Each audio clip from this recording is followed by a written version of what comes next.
आज के इस वीडियो में हम लोग डिस्कस करेंगे वेरिएबल साइज पार्टीशन। देखिए, कंटीन्यूअस मेमोरी को इंप्लीमेंट करने का दो टेक्निक होता है।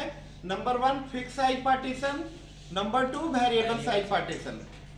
वेरिएबल साइज पार्टीशन में मेमोरी आपका जो इनिशियली आपका सिंगल ब्लॉक होता है और जैसे जैसे प्रोसेस का अराइवल होता है पार्टीशन का फॉर्मेशन, यानी पार्टीशन का फॉर्मेशन यहाँ पे रन टाइम होता है। यहाँ पे फिक्स साइज पार्टीशन में स्टैटिक पार्टीशन यूज होता है था, यहाँ पे वेरिएबल साइज पार्टीशन में डायनेमिक साइज पार्टीशन यूज होगा।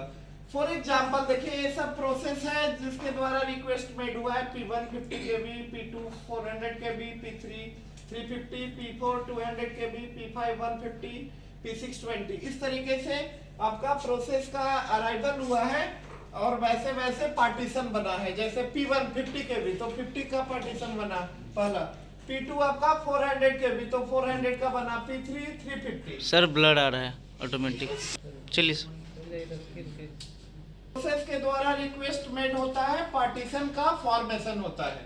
देखिए, वेरिएबल साइज पार्टीशन में आपका इंटरनल फ्रैगमेंटेशन नहीं होगा।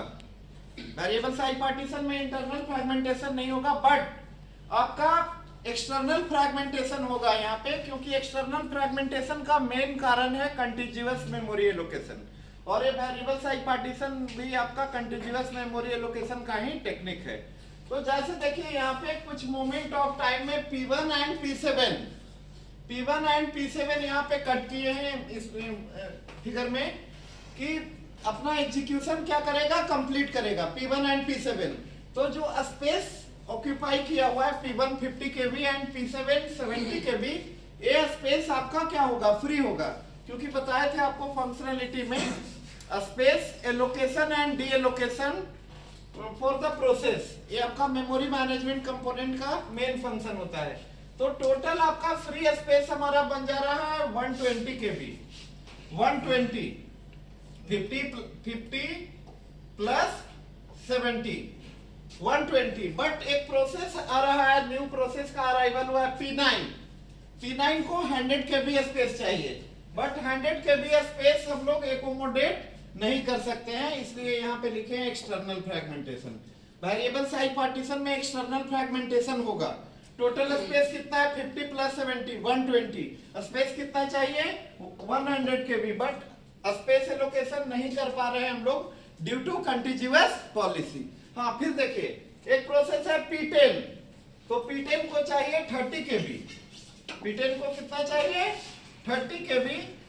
तो आपका ए पार्टीशन हम लोग लेंगे, ए जो है आपका P10 एकोमोडेट हो जाएगा और 20 KB का एक पार्टीशन बन जाएगा। यानी इंटरनल फ्रैगमेंटेशन नहीं होता है वेरिएबल साइज पार्टीशन में। एक्सटर्नल फ्रैगमेंटेशन होगा, क्योंकि एक्सटर्नल फ्रैगमेंटेशन होता है ड्यू टू कंटीन्यूअस पॉलिसी। क्योंकि आपको बताए थे कंटीन्यूअस मेमोरी एलोकेशन टेक्निक में प्रोसेस को हम लोग ब्रेक नहीं कर सकते। ऐसा नहीं कुछ पार्ट आपका 50 में हो जाए और कुछ पार्ट आपका रिमेनिंग पार्ट 70 में, ऐसा पॉसिबल नहीं है। Okay, thank you.